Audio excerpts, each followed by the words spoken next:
What if I told you that a man who had everything, money, power, status, married a woman society had taught him to ignore not for love, but for a bet? He expected laughter. He expected humiliation. What he didn't expect was to have his entire life rewritten, a pause. Because sometimes, the greatest shock isn't who we marry. It's who we become after judging someone too quickly. Wealth has a strange way of reshaping how a person sees the world. For the millionaire in this story, money is not just a resource, it is his identity. From a young age, he has been praised for his success, admired for his lifestyle, and feared for his influence. Over time, this constant validation builds a dangerous illusion, the belief that wealth makes him superior to others. He begins to see life not as a shared human experience, but as a hierarchy where those with money stand at the top and everyone else exists somewhere below. This arrogance does not appear overnight. It grows quietly, fed by luxury, privilege, and the absence of consequences. When every problem can be solved with money, empathy slowly fades. People stop being individuals with stories, struggles, and dignity. Instead, they become categories: useful, useless, impressive, or laughable. The millionaire learns to measure human worth the same way he measures successes, by status, appearance, and financial value. This mindset is what makes the bet possible in the first place.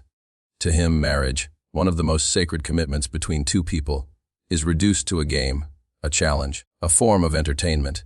He does not see the woman as a partner or even as a person with emotions. He sees her as proof of his power, a way to show others that he can bend social norms simply because he has the money to do so. The bet is not just cruel, it is careless, born from a belief that nothing truly matters as long as he remains in control.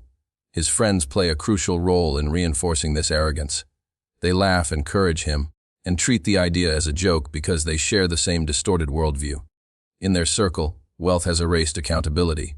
No one questions the morality of the act. No one stops to consider the emotional cost to the woman involved. Instead, they focus on how shocking it will be, how entertaining, how unbelievable. The woman becomes a prop in their story, not the center of her own life.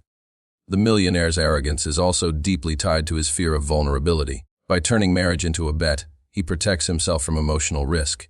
If the relationship fails, he can hide behind the excuse that it was never real. If it succeeds, he takes credit for his boldness. Either way, he avoids confronting his own loneliness, insecurity, or emptiness. Wealth allows him to escape self-reflection, and arrogance becomes a shield that keeps uncomfortable truths at bay. Another layer of this arrogance is how he views physical appearance and social class. He has been conditioned to associate beauty with thinness, worth with wealth, and respect with social status. The woman's body and poverty trigger his sense of superiority. He assumes her life must be small, her dreams limited, her intellect inferior. Without speaking to her, without knowing her story, he has already decided who she is. This is the quiet violence of arrogance, the confidence to judge without understanding. What makes this arrogance particularly dangerous is how normalized it is. Society often celebrates the wealthy without questioning how they treat others. The millionaire has been rewarded for being ruthless, detached, and self-centered. His success story has been told so many times that no one asks what was lost along the way. Compassion is seen as weakness, humility as a flaw. In such an environment, using someone's life as a wager does not feel extreme, it feels acceptable. The bet also reveals how wealth can distort power dynamics. The millionaire holds all the cards: money, influence, social approval. The woman, in contrast, is assumed to have nothing. This imbalance allows him to believe that he is doing her a favor, that his presence alone improves her life. He confuses charity with dominance, kindness with control. In his mind, she should feel grateful, regardless of how she is treated. This sense of entitlement blinds him to the emotional consequences of his actions. He does not consider how it feels to be chosen as a joke, to be discussed as a challenge rather than a human being. He does not imagine the weight of public judgment, the whispers, the stares. His wealth has insulated him from humiliation, so he cannot recognize it in others. Arrogance thrives where imagination fails. Ultimately, the millionaire's arrogance is not just about money. It is about disconnection. He is disconnected from struggle, from vulnerability, and from the basic truth that dignity is not earned through wealth. The bet is a symptom of this disconnection, a reflection of how far he has drifted from empathy. In believing he has everything, he has unknowingly lost the ability to see others as equals. Society has an unspoken habit of labeling people before understanding them.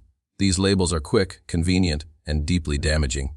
In this story, The woman is not seen as a full human being the moment she enters the picture. Before anyone hears her voice or learns her history, she is already reduced to a set of assumptions: poor, overweight, insignificant. These labels are not just words, they are verdicts passed by a world that believes value can be measured at a glance. From an early age, society teaches us what is considered acceptable and admirable. Wealth is praised, thinness is celebrated, and beauty is narrowly defined. Anyone who exists outside these standards is quietly pushed to the margins. The woman in this story lives at the intersection of two harsh judgments: poverty and body shaming. Together, they form a powerful stigma that shapes how others treat her, speak to her, and even look at her. She is not judged for who she is, but for how closely she fails to match society's ideals. Poverty, in particular, carries a heavy moral weight in public perception. Being poor is often mistaken for being lazy, unambitious, or incapable. People assume that if someone struggles financially, it must be due to personal failure rather than circumstance. This belief allows society to distance itself emotionally from the poor. It becomes easier to blame than to empathize. The woman's lack of money becomes a reason to dismiss her intelligence, her discipline, and her worth. Her body, too, becomes a target of judgment. In a culture obsessed with appearance, being overweight is treated as a flaw that overshadows every other trait. People feel entitled to comment, mock, or advise, as if her body is a public issue rather than a private reality.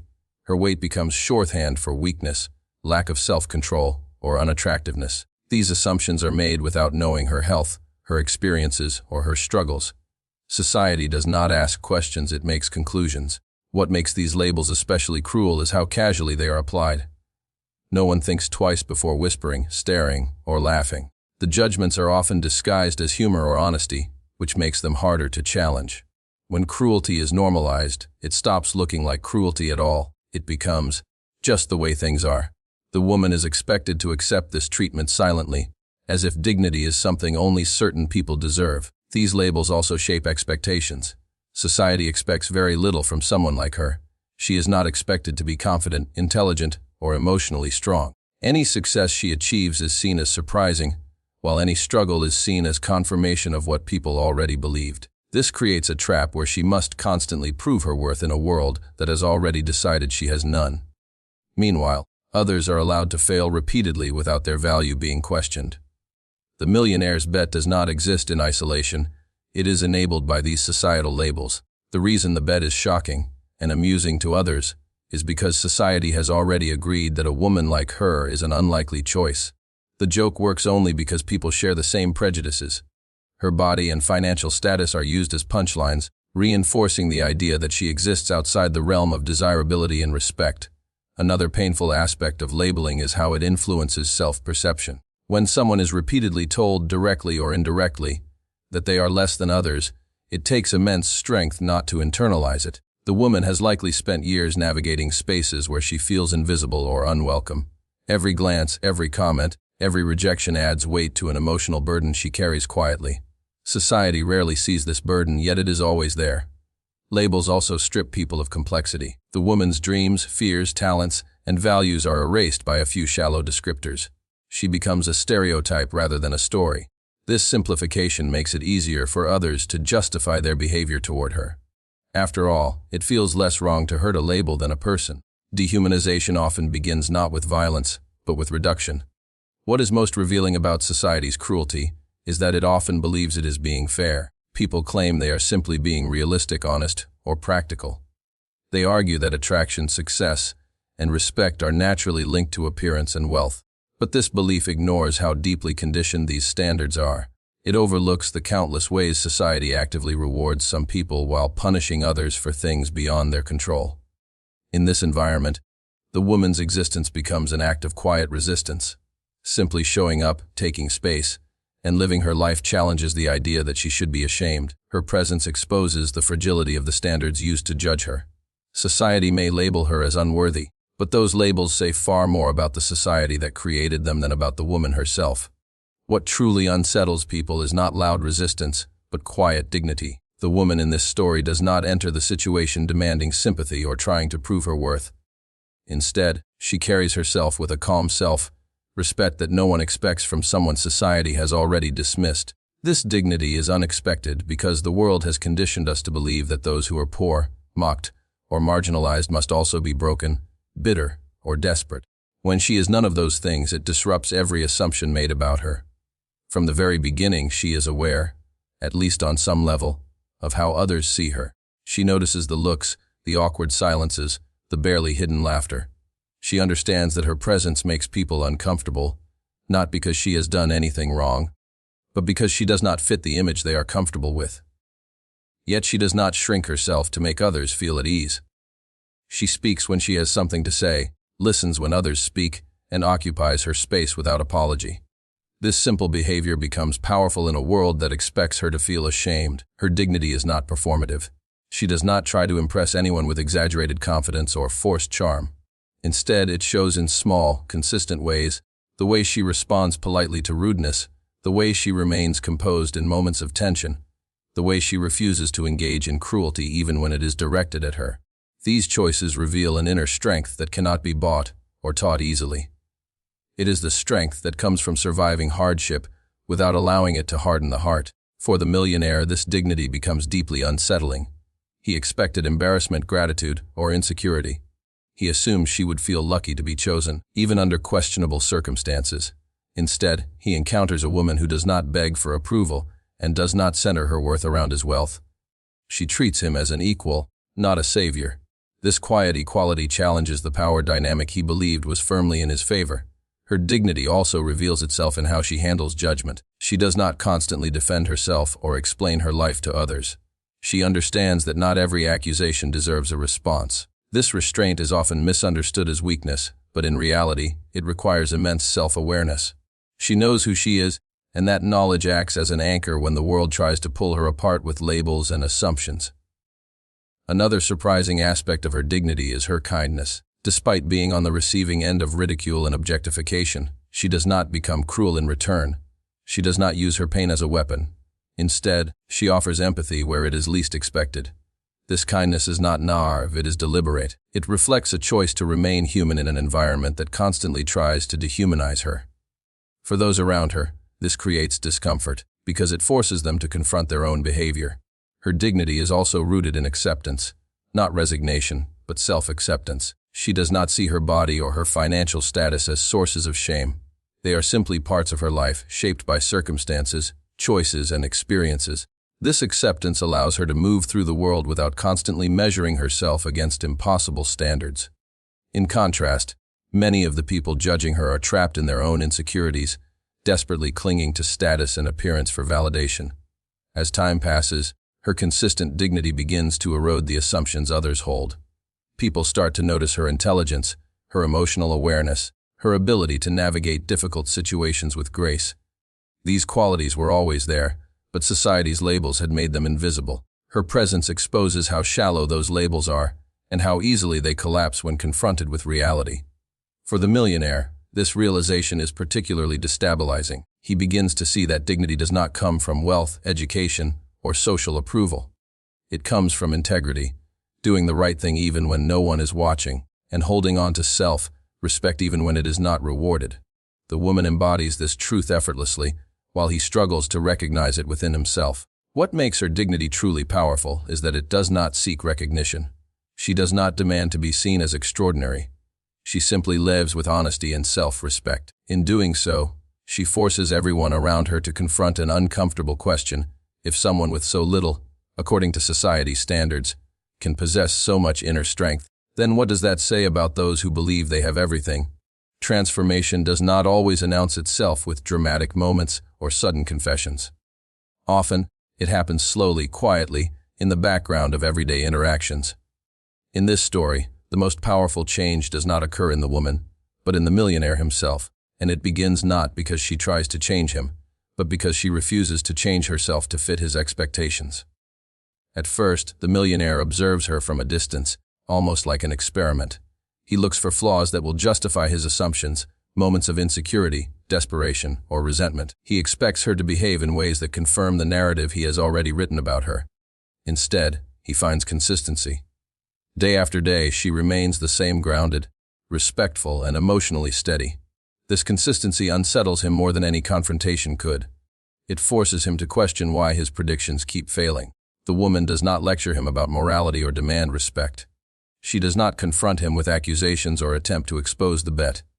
Her influence is subtle. She asks thoughtful questions, listens without interrupting, and responds with honesty rather than performance. In conversations, she does not compete or posture. She speaks from experience. This creates a strange imbalance for the millionaire, who is used to dominating rooms with money and status. For the first time, his wealth feels irrelevant. Slowly, his behavior begins to shift.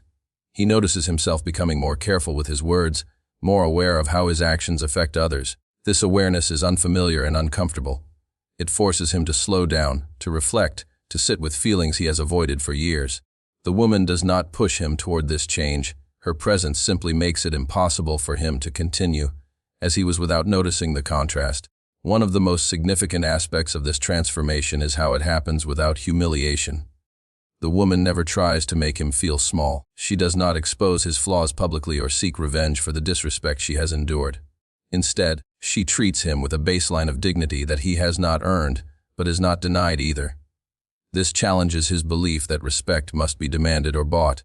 He begins to understand that it can also be given freely, and that receiving it carries responsibility. As time passes, the millionaire starts to observe his own reactions. He catches himself feeling defensive when others mock her. He notices irritation when friends reduce her to a joke.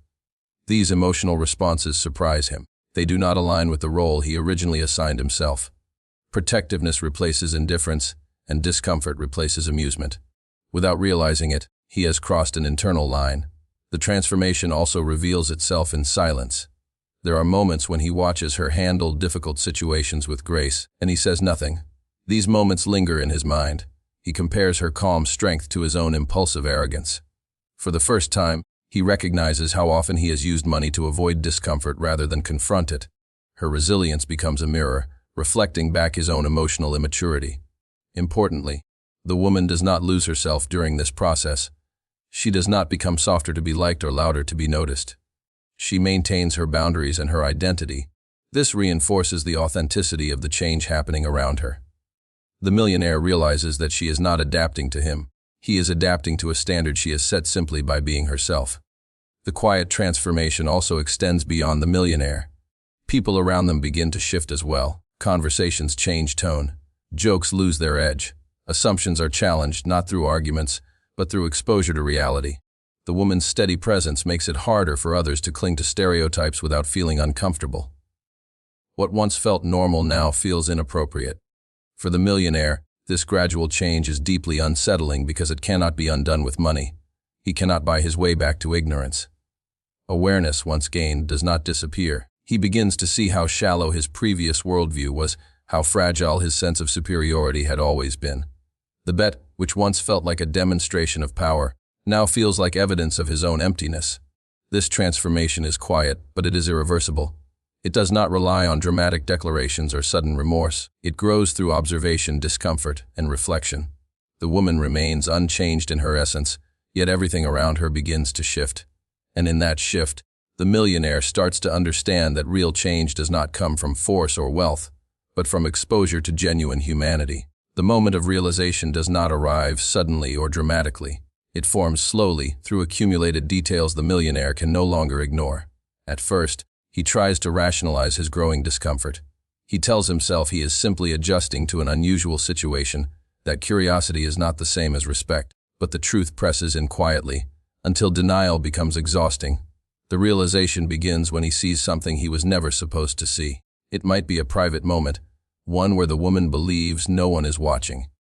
Perhaps she is caring for someone else without recognition, managing responsibilities that demand patience and sacrifice.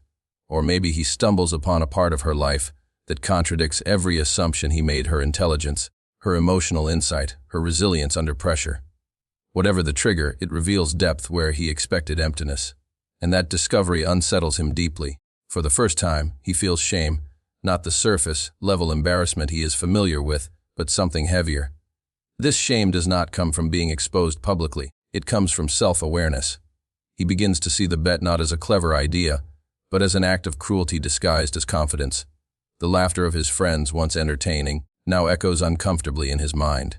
He realizes that he did not just underestimate her, he dehumanized her. This realization forces him to revisit every interaction he has had with her. Small moments take on new meaning. Her patience, which he once took for passivity, now looks like emotional discipline. Her silence, which he assumed was insecurity, now appears as discernment. He recognizes how often he projected his own emptiness onto her, mistaking her humility for weakness. The shift in perception is subtle but profound. Another painful layer of this realization is understanding what the bet says about him. He begins to see himself from the outside, as others might see him. A man so insulated by wealth that he could treat another person's life as a wager. A man who mistook dominance for confidence and control for worth. This self-image clashes violently with the story he has always told himself about who he is. The discomfort is intense because it threatens his identity. The woman's role in this moment is striking, because she does nothing to provoke it. She does not demand apologies or explanations. She continues to act with the same quiet dignity she always has. This constancy removes any excuse he might use to deflect blame. He cannot claim she manipulated him or set out to teach him a lesson. The realization belongs entirely to him, and that makes it unavoidable. He also begins to recognize the imbalance of power that existed from the beginning. What once felt harmless now feels oppressive. He understands that she entered this situation carrying risks he never had to consider. Judgment, humiliation, emotional harm. The safety he took for granted was never equally shared. This understanding deepens his regret, because it exposes how casually he placed her in harm's way. The moment of realization is also marked by grief. He grieves the person he thought he was. He grieves the years spent chasing status while neglecting character. And, perhaps most painfully, he grieves the damage he cannot undo. Even if the woman has not confronted him, he knows that intent matters. The fact that he entered her life for the wrong reasons cannot be erased. This realization isolates him. The friends who once cheered him on now feel distant. Their jokes sound hollow. Their values feel shallow. He recognizes that the environment that nurtured his arrogance also protected it. Stepping away from that mindset means stepping away from comfort, familiarity, and approval. The realization demands a cost, and for the first time, he understands that growth requires loss. What makes this moment irreversible is its clarity. He cannot return to ignorance without betraying his own conscience. He sees the woman clearly now, not as a symbol, not as a surprise, but as a person whose humanity he failed to honor. And in seeing her fully, he is forced to see himself fully as well, stripped of excuses, status, and illusion. By the time everything changes internally, the millionaire begins to understand that his definition of wealth has always been incomplete. For most of his life, wealth meant numbers, bank balances, assets, influence, and the ability to command attention. It meant comfort, admiration, and insulation from consequences. But through his experience with the woman, that definition starts to unravel. He realizes that having money never required him to be emotionally skilled, morally grounded, or deeply human. It only required success within a system that rewards results, not character. The woman represents a form of wealth he never learned to recognize. She possesses emotional literacy, the ability to understand herself and others without needing control. She knows how to endure discomfort without becoming cruel, how to face hardship without losing dignity. These qualities were never taught to him because money allowed him to bypass them. Whenever life became uncomfortable, he could pay his way out. She could not, and in that difference, she developed strengths he never had to cultivate. This realization forces him to confront an uncomfortable truth. His advantages did not make him better, they made him less prepared. Less prepared for emotional intimacy, less prepared for accountability, less prepared for empathy. The woman, shaped by struggle, learned how to navigate disappointment, judgment, and uncertainty. These skills, so essential to real life, were invisible to him before because society does not label them as success. He begins to see how deeply society confuses price with value. Expensive things are assumed to be better. Wealthy people are assumed to be smarter, more capable, more deserving. Meanwhile, those who struggle financially are treated as if their lives are cautionary tales rather than complex human journeys. The woman's existence challenges this logic. Her worth was never missing. It was simply ignored because it could not be quantified. The millionaire also recognizes how much of his identity was built on comparison. He felt important because others had less, powerful because others were dependent, superior because others were excluded. But once those comparisons lose meaning, his sense of self weakens. He realizes that superiority is a fragile foundation for identity. It requires constant reinforcement and constant inequality. The woman does not measure herself against others, and that freedom gives her a stability he has never known. This shift reframes success entirely. Success no longer looks like winning bets or impressing peers. It begins to look like showing up honestly, treating people fairly, and taking responsibility for one's impact on others. The millionaire understands that real richness lies in how a person navigates power, whether they use it to elevate themselves or to recognize the humanity of others. He also begins to question the systems that shaped him. A society that applauds wealth without interrogating behavior creates people who believe they are untouchable. A culture that mocks bodies and poverty teaches cruelty as humor. The woman did not create these systems, but she exposes them simply by existing with integrity inside them. Her life becomes evidence that worth does not need permission from social approval. Most importantly, the millionaire starts to see that dignity is not something granted by circumstance. It is something carried internally, regardless of how the world responds. The woman had dignity long before he noticed it, long before anyone validated it. This understanding destabilizes everything he once believed about power and importance. In redefining wealth, he is also forced to redefine poverty. Poverty is no longer just the absence of money, it is the absence of compassion, humility, and self-awareness. By that definition, he recognizes that he was never as rich as he thought, and that the woman was never as poor as society claimed. In the end, the bet fades into irrelevance, exposed for what it truly was, a shallow act born from ignorance, not power. What remains is a truth: the millionaire can no longer escape. Money may open doors, but it does not teach a person how to stand inside a room with humility. The woman, once dismissed by labels and laughter, never needed transformation to be worthy. She arrived whole, carrying dignity that could not be bought or borrowed. The real shock was never who he married, but who he became when his illusions collapsed. Through her quiet strength, he learned that character is revealed not by what we own, but by how we treat those who can offer us nothing in return. And in that realization, wealth finally lost its authority, replaced by something far more powerful: the understanding that true value lies in humanity, not in status.